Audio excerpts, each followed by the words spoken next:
অন্তর্বর্তী সরকার ক্ষমতা গ্রহণের পর কমেছে মূল্যস্ফীতি। জুলাই মাসের তুলনায় অগাস্ট মাসে সার্বিক মূল্যস্ফীতি কমেছে বলে জানিয়েছে বাংলাদেশ পরিসংখ্যান ব্যুরো। জুলাই মাসের তুলনায় অগাস্টে সার্বিক মূল্যস্ফীতি ১.১৭% কমেছে।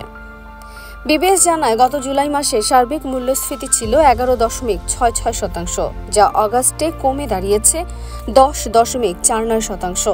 এছাড়া অগাস্টে খাদ্য মূল্যস্ফীতি কমে দাঁড়িয়েছে ১১.৩৬%, যা জুলাই মাসে ছিল ১৪.১০%।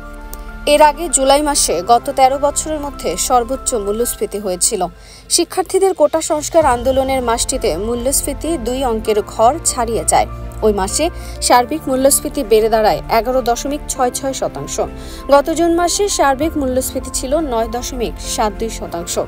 অন্যদিকে খাদ্য মূল্যস্ফীতি জুলাই মাসে বেড়ে ১৪% ছাড়ায়, যা গত ১৩ বছরের মধ্যে সর্বোচ্চ।